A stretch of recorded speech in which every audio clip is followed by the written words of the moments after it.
17వ అధ్యాయం దేశీ భక్తి వచ్చాము.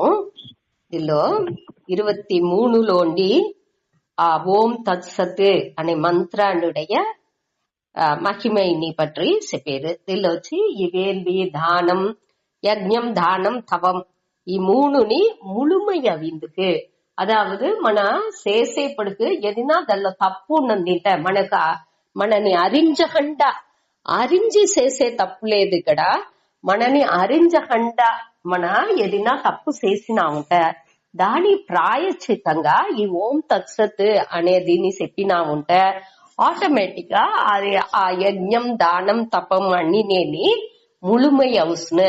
దానిలో ఉండే ఆ నెగటివ్స్ ఆ తడంగల్ అన్ని నీంగుసును అనేదే ఇక్కడ చెప్పారు. అదాదు దీని మూలంగా ఏమి మనకు పురించుకుంటున్నాముంటే ఆ దేవుణ్ణి ఆ పరంపరుల్ని తిరిగి మన ఎంచేపుడుకు మనతో ఉండే అహంకారం మమకారం వచ్చి కంప్లీట్ గా నీంగుసును. ఆ నీంగేదానికి మన తిరిగి ఆ అవేర్నెస్ లో ఉండాలి అనేది ఇక్కడ ముఖ్యం. దానికే ఈ ఓం తత్సత్ అనే ఆ సింబల్ ఆ నిర్దేశం అంటే ఆ குறியீடுలు ఆ పేర్లు అర్థం. ఆ మంత్రాలని పేర్లని దేవుడుடைய పరంపరులుடைய పేరుగా దాని మనకు చెప్పారు. దాన్ని మన చెప్పంగా చెప్పి మనం ఏం చేసేమో దాన్ని జ్ఞాపం చేసుకుంటున్నాము. జ్ఞాపం చేసుకునేప్పటికి మనం వచ్చి ఆ అవేర్నెస్ లోనే ఉండేందుకు వాய்ப்பு అవుతుంది. ఏదైనా మన తప్పు చేతే కూడా మన ఆ అహంకార మమకారాలోని మనని నీకుందుకు ఇది వచ్చి మనకు హెల్ప్ చేస్తుంది. అదే ఇక్కడ మెయిన్ పర్పస్. దీన్ని చెప్పేదానికి మన మెయిన్ పర్పస్ వచ్చి ఇదే. ఓం తత్స ఈ 23వ శ్లోకాలు దాని మహిమని చెప్పినారు. దాని మూలంగా అదే దాని పెట్టే ఈ బ్రహ్మాజీ వచ్చి అన్నిని పడచ్చినారు అనే దాన్ని చెప్పినారు. యాక్చువల్గా ఈ బ్రాహ్మణ వేదాహ అనగా యజ్ఞాహ. ఈ యజ్ఞం అనగా వేదం మన అన్ని వేదాలు అనగా దాన్ని ప్రిసర్వ్ చేసి దాన్ని టీచ్ చేసేవాళ్ళు చెప్పించేవాళ్ళు ఆ బ్రాహ్మణులు. వాళ్ళని అందరినీ కూడా దీన్ని పెట్టే ఉరువాకినారు అనేట్టుగా 23వ శ్లోకాలు చూసాము. దానిలో ఇంకొకటి ఏమి స్వామి చెప్పినారంటే ఓం అనే వార్తకి వచ్చి అవతి, అதாவது ఓ అనేదానికి అవతి అంటే ప్రొటెక్టర్ పాదుకాపాలర్ అనేట్టుగా అర్థమవును. రక్షణకర్త పాలనకర్త అనే అర్థం ఓముఖ. అదే మరి తత్ అనే దానికి తత్ అనేది వచ్చి ఓ ప్రోనౌన్ అంటే అది అనే అర్థం. మనం ఏற்கனவே చూసిండాము. తత్వం అసి అనేదిలో అని తత్ అంటే ఆ ఇறைவన్ని குறிச்சேది, ఆ பரம்பொருள்ని குறிச்சேది அதாவது அதாவது அப்பிரமேயக మనவுடைய புலன்களுக்கு வெளிப்படని ఆ పరంపొరుల్ని ఇది குறிச்சுతుంది. అన్ని ప్రమాణానికి అది ఆ ప్రమాణனுடைய ఎల్లకే అది రాదు. అప్రమాణ అదాவது ప్రమాణ అగోచరగ సర్వ ప్రమాణ అగోచరగ అనేది. అగోచరం అంటే ఆ ఫీల్డ్ కే అది రాదు. అది దాన్ని వచ్చి మన నుంచి ఏ విధాలోని మన చెప్పిందిగో వార్తలో చెప్పిందిగో మనసులో ఎంచిందిగో కంటో చూసిందిగో పులంలో ఏ దీని మూలంగాని మన దాన్ని ఇట్టనే అటానేసి క్లియర్ గా చెప్పింది వెళ్ళవదు అనేదాన్ని ఇక్కడ అప్రమేయ అటానేసి చెప్పారు. అది ఎటువంటి పొరులు అది సత్ అంటే ఎటర్నల్ గా ఎప్పుడునే ఉండేది, ఇరుపుగా ఉండేది. అది ఎగ్జిస్టెన్స్ అంటే ఇరుపు. ఆ ఇరుపు ఎట్టా ఉంది, ఎప్పుడు ఉంది. నేడు నుంచి రేటిపోయి అట్టా ఇరుపు లేదు. ఈ ఉడల్గానో ఈ తోట్ర మాత్రంగా అనిత్యంగా ఉండే ఆహా ఇరుపు లేదు. ఇది ఎప్పుడు ఉండే ఆ ఇరుపు, ఆ ఎటర్నల్ ప్రిన్సిపల్ అధిష్టానంగా ఉండే ఆ ఇరుపుని బట్టి ఇక్కడ చెప్పారు. దానే సత్ అనే వార్త మూలంగా చెప్పారు. దీనే 23వ శ్లోకంలో చూసాము. ఆ తేన అనేప్పటికీ దాని ఉచ్చారణేన ఏవ ముందర దాని ఉచ్చారణం చేసే ఈ మూనుని పడచ్చినారు అనేదాన్ని. ఏ మూడుని? ఈ బ్రహ్మాక, వేదాక, యజ్ఞాక, ఆ మూడుని యజ్ఞాలు దీని అన్నిని విహితాక. వీరికి విహితాక అంటే ఉండాక పట్టణ, అది అన్ని ఉరువాక పట్టణ అట అనేదాన్ని చూసాం. దీని அடுத்து 24வது శ్లోకాలో ఈ ఓం అనే దాన్ని ఉచ్చరించిన వెనకనే ఈ యజ్ఞ దాన తప క్రియాలు అన్ని செயல்ని ఏం చేసేది? ఆ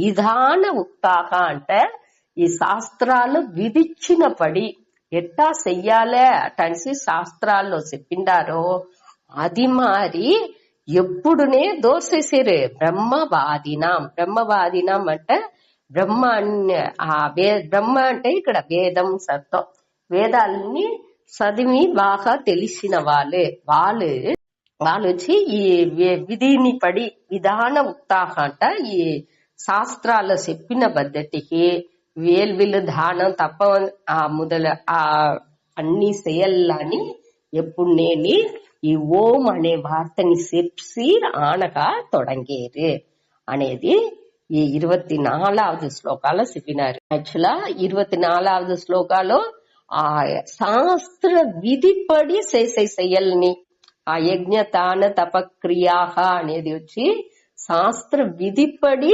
చెప్పినట్టుగా చేసేది అనేదాన్ని అక్కడ చెప్పినారు.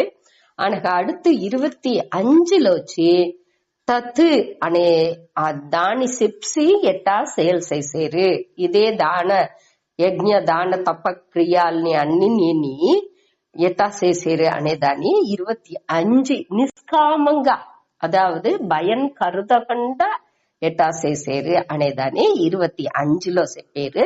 సూతాడి తదిత్యనభిసంధాయ ఫలం యజ్ఞ తప క్రియాః దాన క్రియాశ్చ వివిధాః క్రియంతే మోక్షకాంక్షిభిః. తదిత్యనభిసంధాయ ఫలం యజ్ఞ తప క్రియాః దాన క్రియాశ్చ వివిధాః క్రియంతే మోక్షకాంక్షిభిః. తత్ ఇతి అనభిసంతాయ ఫలం యజ్ఞ తప క్రియాః దాన క్రియాశ్చ వివిధాః క్రియంతే మోక్షకాంక్షిభిః. దీనిలో ఈ తత్ అనే పదాన్ని దేవుణ్ణి చెప్పి ఈ పేర్లో ఈ తత్ అనే పేరుని చెప్తే ఏం చేశారు? ఈ యజ్ఞ తప క్రియ దాన క్రియాహ ఈ అన్ని செயல்ని ఫలం అభిసందాయ అంటే ఫలాన్ని ఎదు అనభిసందాయ తత్ ఇతి అంటే తత్ అనే ఆ పేరుని ఉచ్చరించిన వెనకనే ఫలం అనభిసందాయ, ఫలం అంటే భయం అనేది తెలుసును.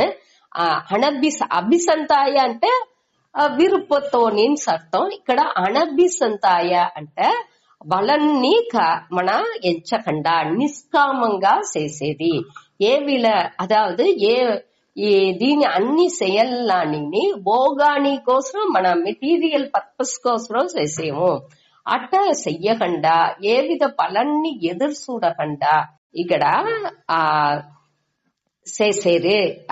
అదావదు ఇప్పుడు మన ఏற்கனவே చూసినాము. ఇంకా ఈ పేరు పుకళ్ళు అనగా ఒక గౌరవం దీంతో ఎంచుకే ఈ రాజస గుణాలు ఉండే వాళ్ళు செயల్ని చేతురు అటన్స్తా చూసాము. అది ఇంత విరుంబకుండా ఈ செயల్ని అన్నిని వివిధాహ అంటే పల విధమాన అని అర్థం. మోక్షకాంక్షిభిః అంటే ఈ మోక్షాన్ని విరుంబే వాళ్ళు. అదావదు భయాన్ని విరుంబకుండా మోక్షాన్ని విరుంబే వాళ్ళు. బలాన్ని విరుంబకుండా ఈ భోగాన్ని విరుంబకుండా ఈ మెటీరియలిస్టిక్ గా ఉండే ఆ భయాన్ని విరుంబకుండా వీళ్ళు వచ్చి ముముక్షుగా ఉండేవాళ్ళు, మోక్షాన్ని మట్టునే విరుంబే వాళ్ళుగా ఉండేవాళ్ళు. అదావదు మనశ్శాంతి దాని నుంచి వచ్చే ఆ మేలాన జ్ఞానం దాని విరుంబే వాళ్ళు అట్ట ఉండేవాళ్ళు. ఈ తత్ అనే పేరుని ఉచ్చరించి నిష్కామంగా ఏ విధ విరుపం లేకుండా ఈ యజ్ఞం దానం తపం ఇట பலவிதமான செயல்லானி వాళ్ళు చేసేరు. பலவிதமான దానాలు பலவிதமான యజ్ఞాలు తపస్సులు ఇదంతా చేసేవాళ్ళు ఈ తత్ అనే శబ్దాన్ని చెప్పి ఆనగా చేసేరు. వీళ్ళు వచ్చి నిష్కామంగా చేసేరు అనే దాన్ని మనం పుంజుకోవాలి. యాక్చువల్గా దీని మొదటిదిలో వచ్చి ఆ రిచువలిస్టిక్ గా శాస్త్ర విధిపడి చేసేదాన్ని చెప్పినారు. ఇప్పుడు రెండో మాట ఈ తత్ అక్కడ వచ్చి ఓం అనే వార్తని చెప్పి చేసినారు. ఇక్కడ వచ్చి నిష్కామంగా చేసేవాళ్ళు తత్ అనే శబ్దాన్ని ఉచ్చరించి దీని అన్ని వెళ్ళి దానం అనే దీంతో చేసినారు అటాన్సి 25లో చెప్పినారు. ఇప్పుడు அடுத்து ఈ 2 శ్లోకాలు వచ్చి ఓము తత్తుకుంటాని అర్థం ఒకటి చెప్పలేదు. కాబట్టి 26, 27లో ఈ సత్ అనే వార్తకి ఉండే అర్థాన్ని భగవాన్ చెప్పిండారు. ఎట్టా ఆ 2 దీనిని ఎట్టా ఉపయోగించుతారు అనేదాన్ని దానిలో చెప్పినారు. ఇక్కడ వచ్చి సత్ అనే పదాన్ని ఎట్టా ఉపయోగించాలే అనేదాన్ని చెప్పకుండా ఏమి దాని ఉடைய పొరులు ఏమి 3 మీనింగ్ వచ్చి 26వ శ్లోకాలోని 27వదిలో 2 మీనింగ్ మొత్తం 5 మీనింగ్ సత్ అనే దీనికి ఆ వార్తకి చెప్పిండారు సూతాడి. ఈ 3 యాక్చువల్గా మనకు మొదటనే ఈ ఓం అనే దానికి ఏం అర్థం చెప్పినారు? ప్రొటెక్టర్, ఆ పాదుకాపు, పాలన కర్త, రక్షణ కర్త అనేది. తత్ అనే దానికి అప్రమేయ, ప్రమాణ, సర్వ ప్రమాణ అగోచరக, அதாவது பரம்பொருள் మనకు ఏ విధ పులన్களுக்கு ఉట్పడకుండా అది దానికి అప్పార్పట్టు ఉండే విషయం అనేదాన్ని దాని వచ్చి తత్ అనే వార్త మూలంగా చెప్పారు. ఓం అనే వార్త మూలంగా అది ఒక పాలనకర్త, అది వచ్చి ఒక ప్రొటెక్టర్, పాదుకాపాளர் అనేట్టుగా చెప్పారు. అన్ని ఈ ఉలకం ముழுதுని పాదుకాపు చేసేది అదే. సరే, ఇప్పుడు ఈ సత్ అనే దానికి పొరుల్ మన ఏற்கனவே ఏం పొరుల్ చూసాము? ఆ ఎటర్నల్ ఎగ్జిస్టెన్స్ అనే దాన్ని చూసాము, ఆ ఇరుపు అనే దాన్ని. ఇక్కడ ఏం అర్థం చేసినారు సుతాడి మొదటి శ్లోకాల్లో 3 అర్థం ఇచ్చిండారు. సుతాడి 26వ శ్లోకం సద్భావే సాధుభావే చ సదిత్యేతత్ ప్రయుజ్యతే ప్రశస్తే కర్మణి తథా సచ్చబ్దః పార్థ యుజ్యతే సద్భావే సాధుభావే చ సదిత్యేతత్ ప్రయుజ్యతే ప్రశస్తే కర్మణి తథా సచ్చబ్దః పార్థ యుజ్యతే. సద్భావే సాధుభావే చ సత్ ఇతి ఏతత్ ప్రయుజ్యతే ప్రశస్తే కర్మణి తథా సత్ శబ్దః హే పార్థ యుజ్యతే. హే పార్థ, హే అర్జున, పార్థ అంటే దిల్లో పృథి అనేది వచ్చి పృథు అంటే కుంది అర్థం. ఇక్కడ వచ్చి భరతని మైంతా అని ఇచ్చిండారు. అంటే యాక్చువల్గా ఇది వచ్చి పృథు అంటే కుంతికి ఇంకొక పేరు, దానుடைய కొడుకు అనే అర్థాలు పార్థ అనేది. సద్భావే, సద్భావే అంటే భావం, భూధాతువే భావే అటాన్స్ వచ్చును. అది వచ్చి బీయింగ్, బికమింగ్ అటాన్సి 2 అర్థం దానికి ఉంది. బీయింగ్ అంటే ఇరుత్తల్, బికమింగ్ అంటే అట మారుదల్, అట అవుతుంది అని బికమింగ్, ఇట్స్ బికమింగ్, అది వచ్చి ఇట మారి అవుతుంది అటాన్స్ చెప్పేది. ఇప్పుడు ఇక్కడ వచ్చి సద్భావే అనేప్పటికీ ఆ సత్ అనేది ఇరుపుగానే ఉంది, ఆ ఎగ్జిస్టెన్స్ గానే ఉంది అనేది మనం మొదట చూసిన అర్థం. కాబట్టి ఇక్కడ ఏమి ఇచ్చిండారంటే ఆ తోట్రానికి వస్తుంది. ఇప్పుడు మన ఒకటి లేకుండా ఉంది, అనగా ఇప్పుడు ఆ బిడ్డ అనేది లేకుండా ఉంది అనగా ఆ బిడ్డ తోట్రానికి వస్తుంది. ఆ ఆ తోట్రానికి వచ్చే ఆ నిలైనియే సద్భావే అటాన్సి చెప్పారు.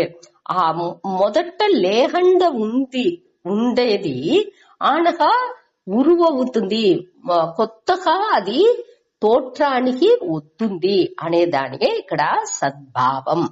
ఆ బికమింగ్ ఎగ్జిస్టెన్స్, அதாவது బీయింగ్ అనే దాన్ని ఇక్కడ ఎత్తుకోకుండా, అర్థాన్ని ఎత్తుకోకుండా బికమింగ్ అనే అర్థాన్ని ఎత్తుకుని ఇక్కడ ఆ సద్భావే అనే దానికి మొదట లేకుండా ఉండి ఆనగ తోట్రానికి వచ్చేదాన్ని ఇక్కడ చెప్పారు. అదే ఇక్కడ సద్భావే. அடுத்து సాధు భావే. సాధు అంటే నల్లది, గుడ్నెస్ అనే అర్థం. ఇక్కడ అని భావే అనేప్పటికీ బీయింగ్ బికమింగ్ రెండు అర్థం. దీనిలోని బికమింగ్ అనే అర్థాన్ని ఎత్తుకుంటారు. మొదట ఆ మంచి గుణాలంతా మనకు లేకుండా ఉండి అనగా ఆ గుణాలని ఎత్తుకొచ్చేది, ఆ ట్రాన్స్ఫర్మేషన్ మనతో ఆ సద్భావాల్ని అన్నినేని ఎత్తుకొచ్చేది అనే అర్థాలు ఇక్కడ చెప్పారు. ఆ ఏற்கனவே తీయ గుణాలు, చెడ్డ గుణాలు అన్నినేని ఉండే ఆ మనస్సుని ఏం చేసేమో మన ఈ అన్ని చదివి అన్నిని తెలుసుకుని పురించుకుని దాని వాల్యూ మదింపునంతా తెలుసుకుని దాని మన ప్రాక్టీస్ గా అభ్యాసం మూలంగాని వైరాగ్యం మూలంగాని మన ప్రాక్టీస్ కి ఎత్తుకొచ్చేది, ఎత్తుకొచ్చే మన మంచి తనంగా మారేది అని ఇక్కడ చెప్పారు. ఆ మంచి బిహేవియర్ ని మనకు రోగా ఎత్తుకొచ్చేది దాని ఇక్కడ సాధుభావే అనేదాన్ని. దాన్ని చెప్పిందుకు కూడా ఈ సత్ అనే వార్తని ఉపయోగించారు. ఫస్ట్ లైన్ లో రెండు అర్థం ఇప్పుడు చెప్పిండారు. ఒకటి సద్భావే, అది వచ్చి ఒరిజినేషన్, ఎగ్జిస్టెన్స్, ఇరుపు, తోట్రానికి వచ్చేది అనే దానికి, ఆ తోట్రం లేకుండా ఉండి తోట్రానికి కొత్తగా వస్తుంది అనే దానికి ఈ సద్భావే అనే దానికి యూజ్ చేశారు. అనగా அடுத்து సాధుభావే అంటే గుడ్నెస్, ఆ మంచి క్వాలిటీస్ లేకుండా ఉండి అనగా ఆ గుణాలని ఇంత ఎత్తుకొచ్చేది అనే దాన్ని చెప్పేదానికి కూడా ఈ సత్ అనే వార్తని ఉపయోగించారు. దాని ఇక్కడ அடுத்த పార్ట్ లో చెప్పారు. సత్ ఇతి ఏతత్ ప్రయుజ్యతే. ప్రయుజ్యతే అంటే பயன்படுகின்றது. ఈ సత్ అనే వార్తే ఈ తావళంతాని మన యూజ్ చేసేము అటాసి చెప్పారు. అనగా రెండవది లైన్ లో ప్రశస్తి కర్మణి తథా. ప్రశస్తి అంటే మంచి కార్యాలలో కూడా, మంచి కార్యం అంటే ఇక్కడ శుభకార్యం అంటే వివాహం, ఉదాహరణకి ఇక్కడ పెళ్లి ఇత్యాది అని చెప్పారు. ఆ టయాలో కూడా ఈ సత్ శబ్దం అనేదాన్ని మన యూజ్ చేసేరు అనేదాన్ని చెప్పేది. ఇక్కడ శుభకార్యాలు అనేప్పటికీ మేలాన ఉయర్ந்த పుణ్య కర్మాలు. ఈ వివాహం అనేది ఒక మన ఎగ్జాంపుల్ కి ఒక కార్యాన్ని చెప్పిండారు. అన్ని వకైన మేలాన కార్యాలని మన ఎత్తుకోవచ్చు. ఆ కార్యం అన్ని నేను నడిసే ముందాకి ఈ సత్ శబ్దాన్ని దానికి కూడా ఉపయోగించారు అనే దాన్ని గురించుకోవాలి.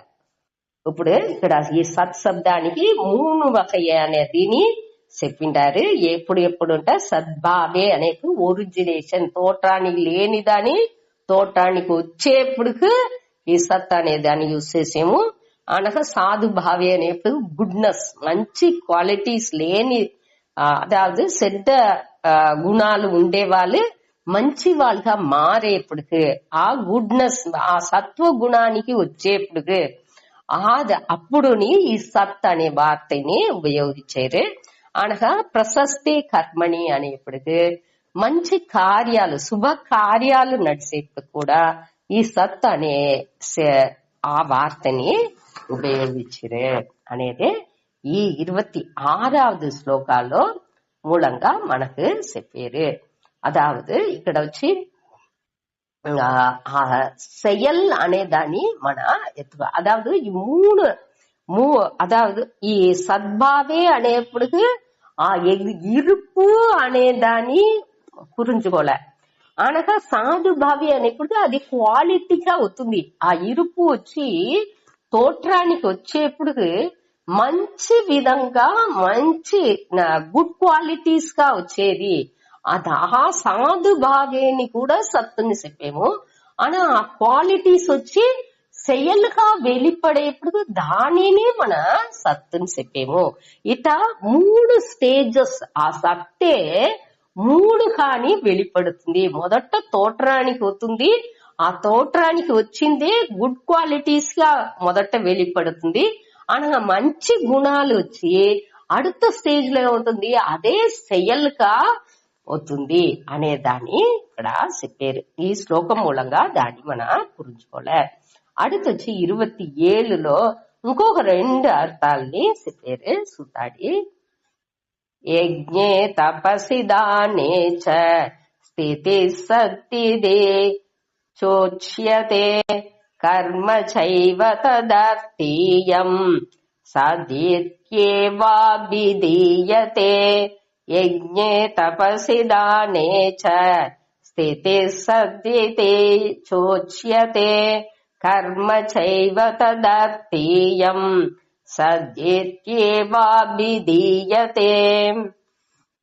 యజ్ఞే అంటే వేల్విలో, తపస్సి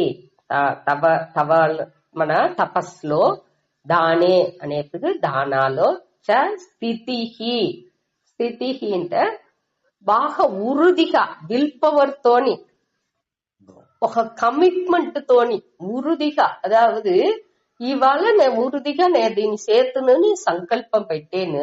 ఏదో ఒక దాననో ఒక వేల్వియో లేకపోతే ఏదో ఒక తపస్సు నేను నావుடைய డిసిప్లిన్ సెల్ఫ్ డిసిప్లిన్ అనేది తపస్సు.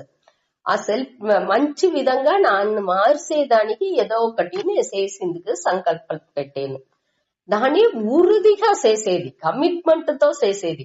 ఏదో ఇవాళ తెల్లాట కమిట్మెంట్ చేసేను అనగా అది సందాల రోగా అది లేకుండా పోయేది లేదు.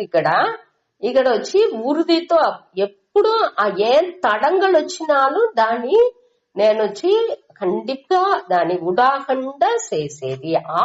దాని ఇక్కడ స్థితి అనేది.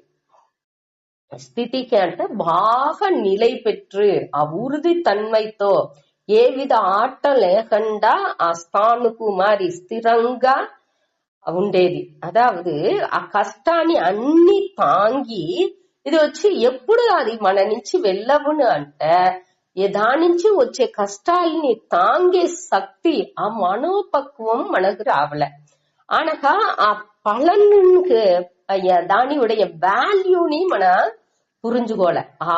ఇటంతా ఉండేదాని నుంచి మన ఎటువంటి ఒక మంచి దీన్ని మన అడంచుతువు అనే ఆ వాల్యూని మన పురించుకునేప్పుడు అదావదు మన ఇట్ట మారి ఉంటే మన మనసు ఎంత బాగును, మన మనసు ఎంత ఆనందంగా ఉంది అనే దానింత మన క్లియర్ పురించుకునేప్పుడు ఆ తెలివి వచ్చేప్పుడు ఏ విధమైన తడైలోని మనసు ఉండదు.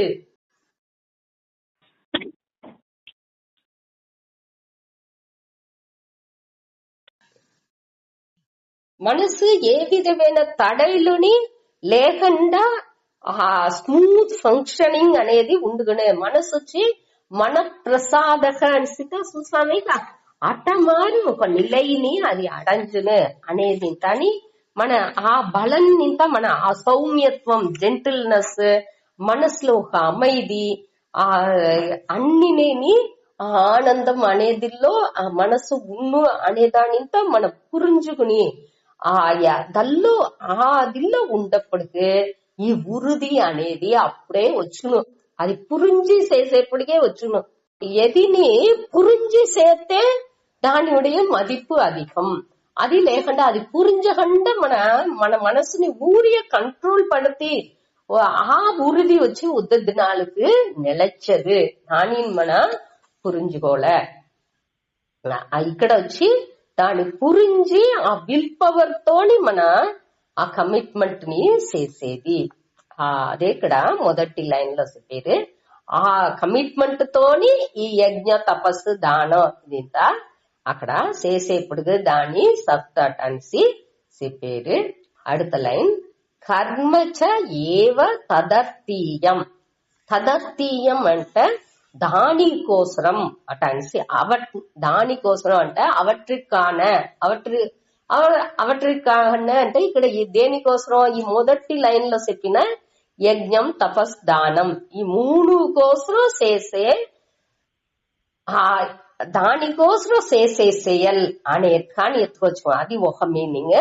ఇంకొకటి వచ్చి తదర్థీయం. తత్ అంటే మన ఇరైవన్ అనేది మన పరంపొరుల్ అనే దానిని మనం చూసిండాము. అట్ట ఎత్తుకున్నాముంటే తదర్థీయం అంటే ఆ ఇరైవన్ కోసం చేసే ఆ செயல் మూడునే యజ్ఞం தானம் తపస్ అనేది ఈ మూడునేని దోరుకోసం చేసేమో ఆ ఇరైవన్కి అర్పణం చేసేమో అట్ట చేసేప్పుడుకు దాని సత్తట్ అనేసి చెప్పారు. అదావదు ఈ యజ్ఞ దాన తపస్ ఈ మూడుని ఈ మూడు మట్టు లేదు వేరే ఏ செயல் కూడా ఈ దేవుడి కోసం అర్పణం చేసేప్పుడు దానిని మన సత్తునే చెప్తాం. అదావదు మొదటి లైన్ లో ఏమిచ్చేది యజ్ఞం తానం తపస్సు ఇది మూడునేని ఆ కమిట్మెంట్ తో చేసేప్పుడుకి ఉరుదితో చేసేప్పుడు దాని సత్తట్ అని చెప్పేది. ఈ రెండవది లైన్ లో చెప్పేప్పుడుకి ఆ కర్మ ఆ ఇరైవను కోసం దాన్ని చేసేప్పుడుకి లేకపోతే ఈ మూడు దీనికోసం ఆ செயల్ని చేసేప్పుడుకి తదర్థీయం అంటే దానికోసం అటని అర్థం. దానికోసం అంటే దేనికోసం ఈ వేల్వి దానం తపస్ దానికోసం செயల్ చేసేప్పుడు అనేది మొదటి అర్థంగా ఇచ్చుకోవచ్చు. ఇంకొక అర్థం వచ్చి తత్ అనేప్పుడు ఇరైవన్ అట అనేసి అర్థం ఎత్తుకున్నాము అంటే అప్పుడు వచ్చి ఇరైవన్ కోసం అర్పణం చేసే ఏ செயల్గా ఉంటదాలు ఆ செயల్ని కూడా సత్ అట అనేసి చెప్పుతురు అనే దీనిని ఇంకొక అర్థంగా చెప్పారు. அதாவது இதுல வச்சு அஸ்ரத்தைத்தோடி వాడు చేసేప్పుడుకు అదావదు సత్వగుణం లేదు మనకు బాగా సాత్విక గుణాలు లేదు కాబట్టి మన వేల్వి దానం దవం అన్నినేని చేతే కూడా ఈ మూడు దిలో ఓం తత్సత్ అనేదిలో ఏదైనా ఒక செயல் సొల్లుని ఏదైనా ఒక పేరుని చెప్పి శ్రద్ధతోని ఏ செயల్ని మన చేతనాలు ఆ నన్మని అందరికి ఇచ్చేట్టుగా నమ్మికతోని செயల్ ఆరంభించితే అది వచ్చి సాత్వికంగా అదే మారుసును. అది వచ్చి సాత్వికంగా మొట్ట ఎంచి మన తొడంగబోతే కూడా ఆ ఎన్నం ఉండగా ఆ ఓం తత్సత్ పరంపరుల కోసం చేసేమో తదర్థీయం అటాని ఎంచుకు చేసేప్పుడు అది వచ్చి సాత్వికంగా మారుసును అనేదే ఇక్కడ చెప్పారు. అదావదు శ్రద్ధావాన్ లభతే ஞானம். ఆ శ్రద్ధ ఉండగా கண்டிப்பா ఆ மனப்பக்குவாన్ని கண்டிப்பா அடைஞ்சிட்டுவோம். ఆ పరంపొరులే మనకు అన్ని అనేదాన్ని మన ఆ వాల్యూని పురించుకుని మన నుంచి ఇప్పుడుగా ఆ స్వభావం నుంచి దాన్ని చేసింది వెళ్ళబోతే కూడా అదిలో నమ్మిక పెట్టిది మన చెయ్యంగా అయ్యో మన నుంచి చేసింది వెళ్ళవలేదే అనే ఒక ఎన్నం ఉంటే కూడా మన ఆ నమ్మికతో శ్రద్ధతో ఆ దేవుడు చూసుకుని ఇది మన ఆ పక్వంతో మన అవేర్నెస్ తో మన చెయ్యంగా అది వచ్చి సాత్వికంగా మార్చును అనేదే ఇక్కడ ఈ 27వ శ్లోకం మూలంగా చెప్పారు. ఇప్పుడు 28లో శ్రద్ధ లేకుండా చేసేప్పుడు ఏం ప్రశ్న వచ్చును అనే దానిని ఇక్కడ అడుగుతూ చెప్పి ఈ అధ్యాయాన్ని ముడిచేరు సుత. అశ్రద్ధయా హుతం దత్తం తపస్తప్తం కృతం చయతే అసత్యేత్యుచ్యతే పార్థ నచ తత్ప్రేత్య నో ఇహ.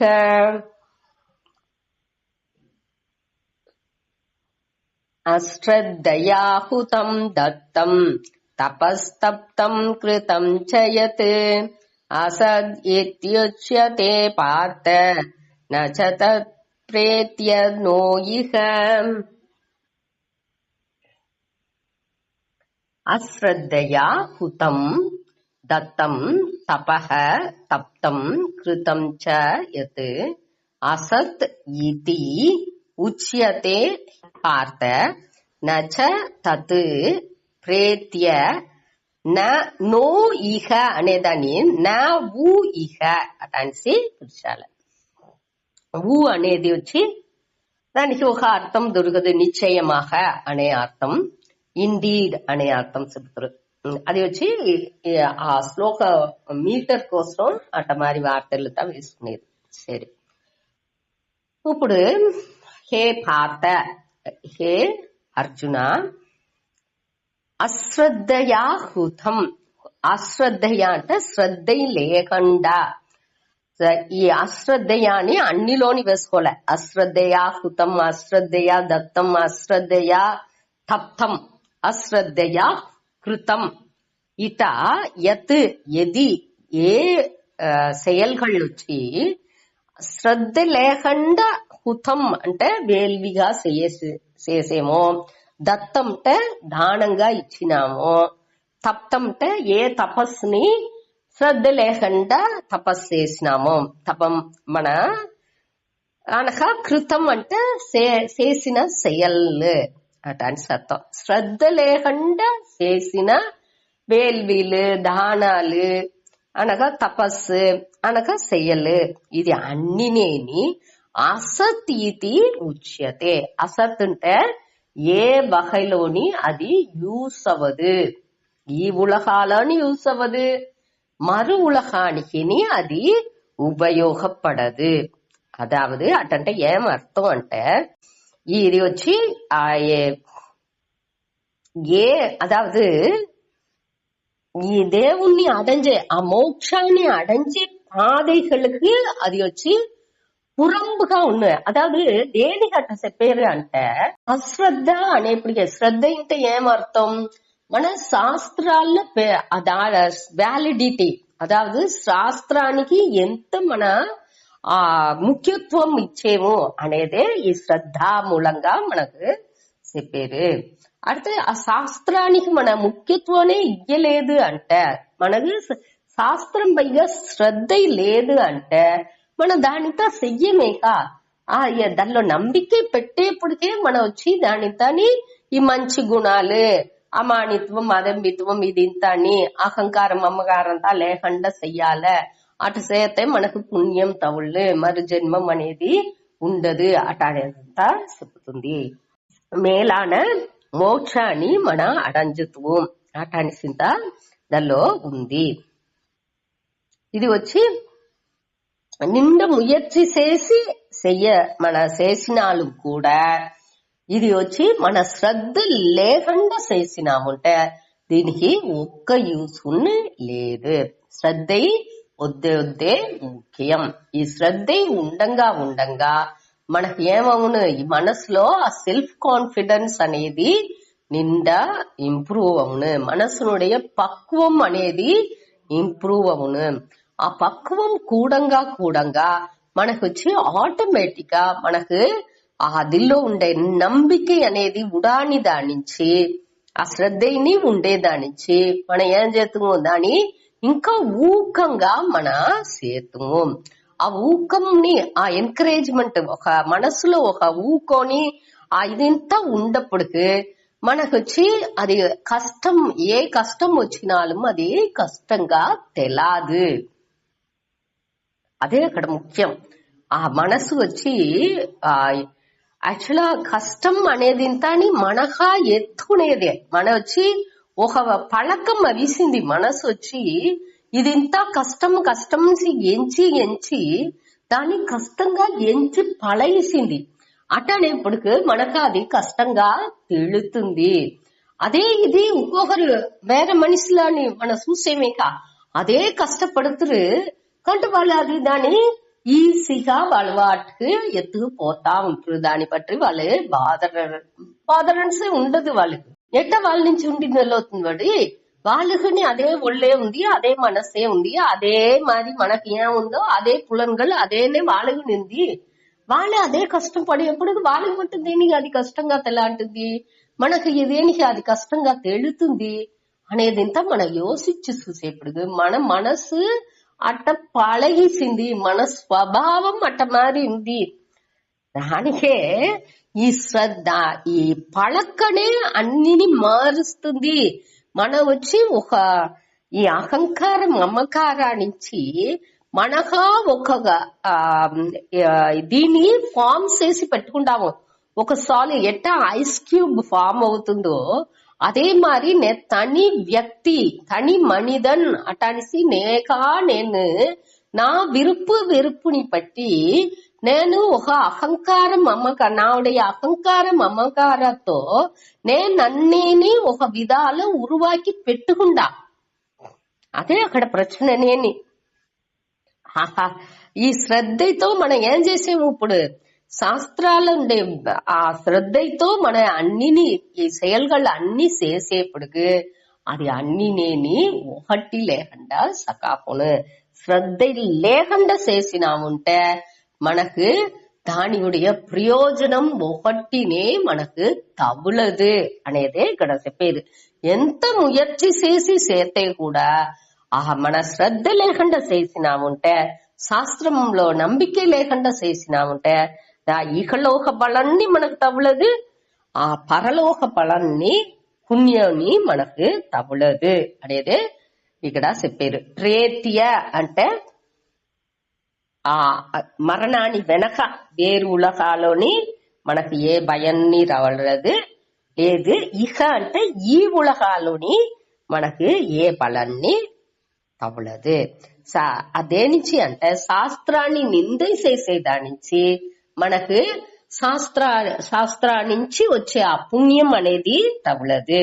అనగా ఈ ఉలక ఫలాన్ని దేనికి తగులదు, మన ఆ సాండ్రు మన ఆ మహాన్లంతా ఉండాలి. ఈ పెద్దాలు మన ఈ ఉలగాలో ఉండే ఆ మన సముదాయాల్లో మనతో కూడా ఉండే పెద్దాలు అందరినేని మనం వచ్చి ఈ శాస్త్రాల నంబికే లేకుండా ఈ సాధులని అన్నిని మన వచ్చి ఇది చేసేదాన్ని నింద చేసేదానికి ఆ మంచి క్వాలిటీస్ అన్నిని మనం ఫాలో చేయని దానికి శాస్త్రాలని కరెక్టా దానిలో శ్రద్ధ పట్టి ఫాలో చేయకుండా పిன்பற்றకుండా ఉన్నేముంటే ఆ సాండ్రోర్లన్నీ మనని నింద చేతురు తూట్రుతురు. అప్పుడు మనకు ఈ ఉలగ పలనని మన నుంచి అడంజిందుకు వెళ్ళవదు. తప్పుగా ఉన్నేముంటే దాని పెద్దాలు పొరుతుకోరు, కండిపుగా దాని తిట్టనే చేతురు. అప్పుడు మన నుంచి దాని తాళుకుందుకు వెళ్ళదు. అప్పుడు ఈ ఉలగ పలాన్ని కూడా మనకు తవలదు అనేది ఇక్కడ గురించుకోవాలి. ఈ శ్రద్ధ అనేది ఉద్యోగతే ముఖ్యం. ఆ శాస్త్రం అదావదు శాస్త్రనుடைய ఆ శాస్త్రం వచ్చి సైంటిఫికల్ గా ఇది వచ్చి ప్రూఫ్ ఉందా, ఇటు చేసేదానికి ఇది వచ్చునా రాదా అనే ఏ ఇదిని అక్కడ దొరకదు.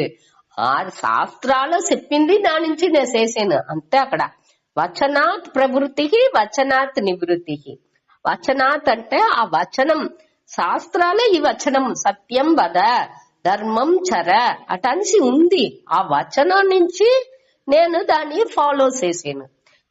దానిలో వచ్చి మాంసం నా భక్ష, మాంసాన్ని తినకూడదు అని వేసింది. దాని నుంచి నేను మాంసాన్ని తినను అటనిసి శాస్త్రాలు ఏం చెప్పిందో దాన్ని నేను ఫాలో చేసేప్పుడు ఆ టోటల్ అక్సెప్టెన్స్ ఆఫ్ ఆ ముழுமைగా నేను వేదాన్ని నేను వ్యాలిడేట్ చేసేప్పుడు ముழுமைగా దానిలో శ్రద్ధ పెట్టి నేను ఫాలో చేసేప్పుడు ఆ ఇహలోక ఫలం పరలోక ఫలం అన్ని మనకు వచ్చి చేరును. అది దానిలో శ్రద్ధ లేకుండా పోయినాముంటే ఏ విధ ఫలాన్ని మనకు తవ్వలదు అనేది ఈ దీని మూలంగా పేరు.